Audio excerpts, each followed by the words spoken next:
అసలు ఇప్పుడు చూస్తుంటే రిషికొండ ప్యాలెస్, లేకపోతే సీ వ్యూ ప్యాలెస్, ఇంకా ఇలా చాలా పేర్లతో అయితే రిషికొండ బీచ్ అక్కడ మనం చూసాము.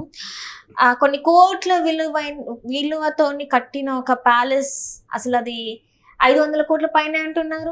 చాలా ఖర్చుతో జగన్మోహన్ రెడ్డి గారు స్పెషల్గా డిజైన్ చేయించుకున్నారు అంటున్నారు. దాని వెనకాల భారతి గారి పేరు వినిపిస్తుంది, సజ్జల గారి పేరు వినిపిస్తుంది, అండ్ ఇంకొక కొత్త పేరు తెరపైకి వచ్చింది, సుప్రియ రెడ్డి అని చెప్పేసి తన పేరు కూడా వినిపిస్తుంది. సో ఇంతమంది పేర్లు వినిపిస్తున్న ఈ తరుణంలో జాతీయ మీడియాలు కూడా మాట్లాడుతున్నారు అనమాట. రిషికొండ ప్యాలెస్ గురించి, సీవ్యూ ప్యాలెస్ అని చెప్పేసి మాట్లాడుతున్నారు. అసలు ఏం జరుగుతుంది సార్? ఏం జరగడం ఏం లేదు, ఒక్కొక్కటిగా బయటకు వస్తున్నాయి. అంటే ఋషికొండ యాక్చువల్గా ఋషికొండ ప్యాలెస్, అది ఋషికొండ బీచ్లో ఉండే ఒక కొండని దులిచేసి అలా కట్టారు. అది చాలా అంటే పర్యావరణం సంబంధించి సరైన పర్మిషన్స్ లేవని, కట్టడాలకు సంబంధించిన సరైన పర్మిషన్స్ లేవని రకరకాల వార్తలు, దాని మీద కేసు వేయడం, ఆ కేసు రన్నింగ్లో ఉంటుండగా వీళ్ళు కట్టేయడము, దాన్ని పట్టించుకోకపోవడము. అధికారం మా చేతిలో ఉంది కదా అని నచ్చినట్టుగా చేసుకెళ్ళిపోయారు అంతే. అయితే ఎప్పుడైతే ప్రభుత్వం రాలేదో, అంత ఘోర పరాభవం అయిందో, ఇప్పుడు ఈ ప్రస్తుత ప్రభుత్వం టీడీపీ కూటమి ప్రభుత్వం ఏదైతే ఉందో దాన్ని అసలు ఏంటి, ఎందుకు అంత గుంభనంగా ఉంచారు, అసలు నిజంగా కన్స్ట్రక్షన్ అయిన తర్వాత 2019 దసరా తర్వాత పరిపాలన వైజాగ్ నుంచి ఉంటుందన్న పెద్ద మనిషి 2020 దసరా అయిపోయింది, 2021 దసరా, 22 దసరా, 2023 దసరా అయిపోయింది కూడా. ఎందుకు మరి ఓపెన్ చేయలేదో, ఎందుకు చేయలేదో తెలియదు. అంటే మళ్ళీ మేమే వచ్చేస్తాం అప్పుడు చూసుకుందామని అనుకున్నారా, లేదా వాళ్ళ ప్రయోజనాల కోసం కట్టుకున్నారా, లేదా మళ్ళీ మేమే వస్తే ఆ తారుమారు చేసి జీవోలు మార్చేసి మొత్తానికే కైవసం చేసుకుందాం అనుకున్నారో తెలియదు. కానీ ఒక సినీ సెట్ని, ఒక బాహుబలి సెట్ని తలపించేలాగా ఉందంటది. ఉందంటే ఏంటి, మనం కూడా అంటే లైవ్లో చూసాం, దగ్గరికి వెళ్ళి చూడలేదు కానీ లైవ్లో చూసాం. అంటే నేనైతే బయట నుంచి చాలా సందర్భాలు చూశాను, ఆ రోడ్లో అక్కడ వాళ్ళం కాబట్టి ఆ పక్క నుంచి వెళ్ళేటప్పుడు గట్రా చూసిన సందర్భాలు ఉన్నాయి. అయితే దీని మీద చాలా ఇదే అంశం మీద సరిగ్గా మీరు అబ్జర్వ్ చేస్తే 2014 ఎన్నికలకు ముందు కూడా లోటస్ పాండ్ గురించి ఇట్లాంటి కథనాలు వచ్చాయి. ఒక 60 బెడ్రూమ్లు ఉన్న పెద్ద ప్యాలెస్, లోటస్ పాండ్లో ప్రతిదీ ఖరీదైనది అని రకరకాల కథనాలు.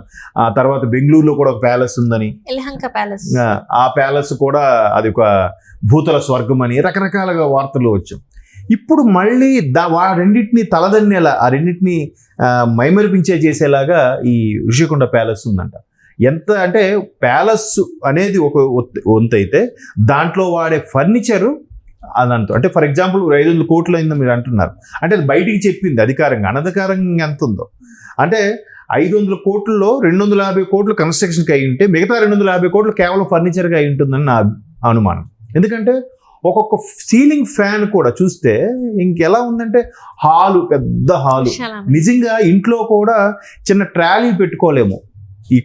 ఈ బెడ్రూమ్ నుంచి ఆ బెడ్రూమ్కి వెళ్ళాలంటే నడవడానికి కూడా టైం పట్టేలా ఉన్నాయి, అంత పెద్ద భవంతి అది. ట్రాలీ వేసుకుంటూ వెళ్ళాలి. అట్లాగే ఉంది మనం వీడియోస్ చూస్తే. ఒక్కొక్క అసలు ఎంత వరస్ట్ కంపారిజన్ అంటే కంపారిజన్ కాదు, ఇన్ఫర్మేషన్ బయటకు వచ్చిందంటే, ఆఖరికి వాష్రూమ్లో కమోడ్కే 3.5 లక్షలు ఎంతో ఖర్చు. 3.5 లక్షలు చెప్తున్నారు సార్. బయట వచ్చిన టాక్ ఏంటంటే 14 నుంచి 15 లక్షలు ఉందని చెప్పేసి. 3.5 లక్షలు కూడా ఇట్స్ నాట్ ఏ జోక్ అమ్మా. మ్యాక్సిమం బాగా స్టైలిష్గా ఉండేది అయితే నాకు తెలిసి 60,000-70,000 వరకు ఉంటుంది, అన్ని రెట్లు. ఆ తర్వాత ఆయన నేషనల్ మీడియాకి ఇచ్చిన ఇంటర్వ్యూలో కూడా బంగారు సింహం ఉండే కుర్చీలు, బంగారు పోతుండే సింహం కుర్చీలని కూడా వార్తలు వచ్చాయి. అవి ఊరికే కోటింగ్ వేయి ఉంటుంది, అట్లా డిజైన్ అయి ఉంటుంది అనుకున్నాం. కానీ ఇప్పుడు ఇవన్నీ చూస్తుంటే వాస్తవం అనిపిస్తుంది. అంటే ఇవన్నీ కూడా ప్రజల సొమ్ముతో చేసినవి. అండ్ మోర్ ఓవర్ ఇప్పుడు అక్కడికి షిఫ్ట్ చేస్తున్నామని అంటే ఏంటి, ఒక రాజధానికి సంబంధించిన ఆఫీసులా కాదు, పోనీ ఒక ఆఫీస్ అట్మాస్ఫియర్లా ఉందా కాదు. అది అన్నీ కూడా ఒక డైనింగ్ హాలు, ఒక లివింగ్ రూము, ఒక పెద్ద బెడ్రూము, ఒక బాత్రూమ్ అయితే 450 గజాలు ఏదో చెప్పారు, నాకు ఐడియా లేదు. 150 గజాలు సంథింగ్ గుర్తులేదు, మొత్తానికి ఎక్కువే. పెద్ద ఒక హాల్ అంత ఉంది, ఆ వాష్రూమ్ మధ్యలో ఆ బాత్ టబ్ ఉంది. ఆ వీడియో ఊపిరి సినిమాలో లాగా, మేబీ ఊపిరి సినిమాలో నాగార్జున అంటే రిచెస్ట్ పర్సన్ లా చూపిస్తారు కాబట్టి మేబీ ఒక అంబానీ గారి ఫ్యామిలీలో అలా ఉంటాయేమో, మనకు తెలీదు. సో అట్లాంటిది ప్రతిదీ కూడా. అయితే ఇవన్నీ ఇట్లా ఎంత జరుగుతుంటే ఇదంతా ఎవరు సొమ్ము, ఎవరు చేశారు, ఒక్కొక్కటిగా బయటకు వస్తున్నాయి.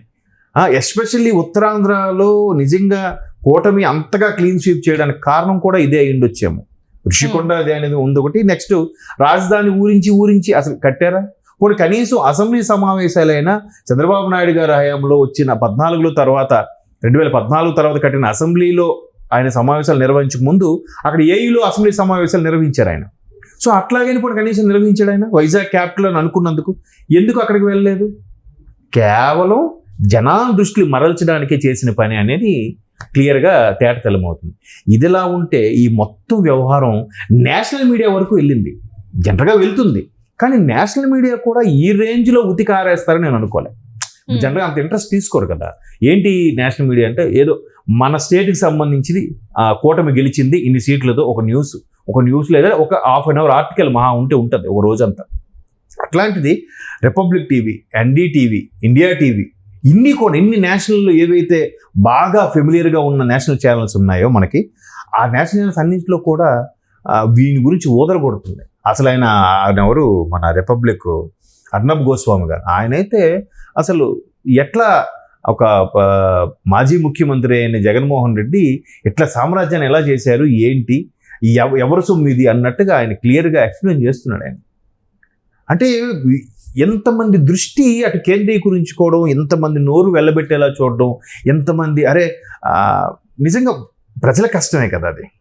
చాలామంది మనకు కాదులేరా, మనదేముందిలే అని ఆలోచిస్తారు. డీప్గా అనలైజ్ చేస్తే మనదేరా బాబు అది. ప్రజాస్వామ్యం అంటే అదే కదా. అది ఎట్లా అంత ధైర్యంగా ఎలా కడుతున్నారు, అంత ధైర్యంగా ఎలా బిహేవ్ చేస్తున్నారు? మరి అదే కదా నేషనల్ మీడియా కూడా దుమ్మెత్తి పోసేది అదే. ఇప్పుడేమో నేషనల్ మీడియా ఇట్లా దుమ్మెత్తి పోసిన తర్వాత రేపొద్దున అసలు 5 ఏళ్ళుగా ఇలా చేస్తున్నా కూడా ఎవరు ఎందుకు పట్టించుకోవట్లేదు, ఎవరు చర్యలు తీసుకోవట్లేదు అంటే ఒక సిబిఐ కానీ ఈడీ కానీ ఏం చర్యలు తీసుకోవట్లేదు మీదకి వెళ్తుంది. చూడండి టాపిక్ అది. అట్లా వెళ్ళినా కూడా మళ్ళీ బీజేపీ మీదకే వస్తుంది కదా. ఎందుకంటే ఇంతకుముందు ఈ 5 సంవత్సరాలలో ఒక్క చర్య కూడా తన మీద తీసుకోలేదు. ఎన్నో జరుగుతున్నా కూడా ఎక్కడ కూడా పట్టనట్టే ఉన్నారు. ఆఖరికి కూటమిలాగా ఏర్పడిన తర్వాత కూడా చిలకలూరుపేటల సమావేశం అయినప్పుడు, అంటే సభ జరిగినప్పుడు, అప్పుడు కూడా ఏం మాట్లాడలేదని చెప్పేసి చాలా మాట్లాడలేదు. అక్కడ ప్రధాని మాట్లాడుతుంటే డీజే డిస్టర్బ్ చేశారు. అక్కడ పోలీసులు కూడా నిమ్మకి నిరెత్తినట్టుగా ఉన్నారు. కటౌట్ల మీదకి వాళ్ళకి ఎక్కిపోతున్నా కూడా చెప్పలేదు. ప్రధాని మోదీ గారు స్పీచ్ ఆపి బాబు కిందకి దిగండి అన్నట్టుగా చెప్పారు.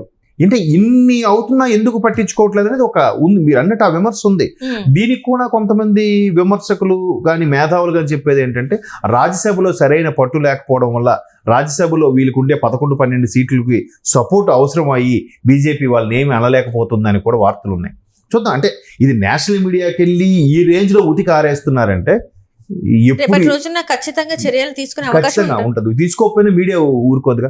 అసలే ఇండియా కూటమి కూడా బలమైన ప్రతిపక్షంగా తయారైంది. ఇప్పుడు ఇండియా కూటమి బలం. ఇంతకుముందు బీజేపీకి ఫుల్ ఎక్కువ మెజార్టీ ఉండొచ్చు, కానీ మెజార్టీ అంత లేదు కాబట్టి ఇవాళ పేపర్లో చూస్తే రాహుల్ గాంధీ గారు కూడా మళ్ళీ ఇదే స్టేట్మెంట్, మాకు ఇప్పటికీ ఎన్డీఏ కూటమిలో కొంతమంది టచ్ లో ఉన్నారని స్టేట్మెంట్ ఇచ్చారు కదా. సో అందుకు వాళ్ళు కూడా ఇకపై ఎవరో దొరికినా వాళ్ళ ప్రతిపక్షాల కోసమైనా చర్యలు తీసుకోవాలి. ఎటువంటి చర్యలకి ఏ రేంజ్ చర్యలు తీసుకుంటారు అన్నది మనం చూడాలి. ఏదైనా కాలం కర్మం కలిసి రావాలమ్మా. Right sir. మరి చూడాలి రాబోయే రోజులలో మరి జగన్మోహన్ రెడ్డి గారి పైన ఎట్లాంటి చర్యలు తీసుకుంటారు ప్రభుత్వం అనేది చూడాలి. మరికొన్ని రోజులైతే మనకు తెలుస్తుంది. So thank you so much sir. Thank you.